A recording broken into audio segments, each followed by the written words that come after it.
Beberapa bulan yang lalu, di sebuah desa kecil di Tuban, Jawa Timur, tepatnya di dekat Gunung Desa Sumberjo, seorang warga mengaku melihat sesuatu di antara pepohonan.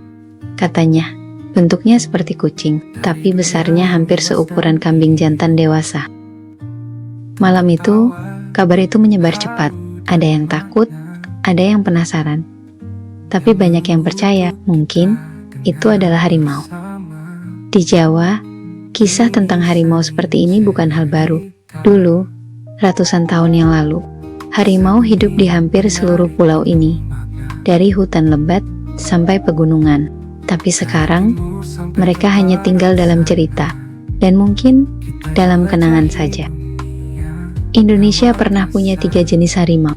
Harimau Bali punah sekitar tahun ke-1937. Harimau Jawa yang terakhir terlihat di tahun 1980-an, dan kini satu-satunya yang tersisa hanyalah harimau Sumatera. Populasinya pun tidak lagi banyak, diperkirakan hanya sekitar 400 ekor di alam liar. Mereka tersebar di hutan-hutan yang tersisa di Sumatera, berjuang melawan waktu, melawan perburuan, dan melawan kehilangan rumah. Ironis bukan? Dulu disebut Raja Hutan, sekarang malah jadi pengembara yang kehilangan tahta. Ketika hutan berubah jadi kebun sawit dan tambang, mereka tidak punya tempat lagi untuk berburu. Kadang mereka masuk ke kebun warga, kadang ke kandang ternak, dan setiap kali itu terjadi, berita selalu menulis, harimau menyerang manusia. Tapi jarang ada yang menulis, manusia lebih dulu menyerang hutan. Meski begitu, harapan belum sepenuhnya padam. Di Taman Nasional Kerinci Seblat, di Leuser, dan hutan-hutan Sumatera, masih ada mereka yang berjuang diam-diam. Peneliti, petugas konservasi, dan masyarakat adat menanam pohon demi pohon, memasang kamera jebak, berharap suatu hari nanti sosok belang itu akan kembali muncul, bukan sebagai legenda, tapi kenyataan. Harimau bukan hanya hewan, ia adalah simbol kekuatan dan keseimbangan. Selama harimau masih hidup, hutan masih bernapas. Dan selama hutan masih bernapas, manusia pun masih punya masa depan.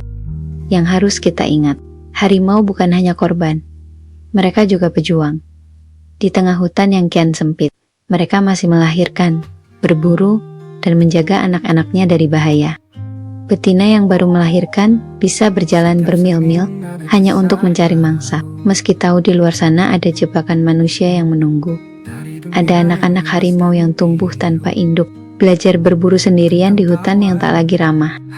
Mereka bertahan bukan karena mudah, tapi karena itulah sifat alam, selalu berjuang untuk hidup, bahkan ketika dunia melupakannya. Jadi, kalau suatu malam kamu mendengar kabar ada yang melihat kucing besar di hutan dekat rumahmu, jangan takut dulu. Mungkin itu bukan ancaman, mungkin itu tanda bahwa alam masih berusaha memulihkan dirinya. Kadang, yang hilang tak selalu benar-benar pergi. Mungkin mereka hanya menunggu kita untuk benar-benar melihat. Terima kasih sudah mendengarkan sampai akhir. Di balik setiap kisah, selalu ada pesan kecil dari alam untuk kita. Jangan lupa untuk bantu menjaga alam dengan cara paling sederhana yang kita bisa. Salah satunya dengan terus mendengarkan dan peduli.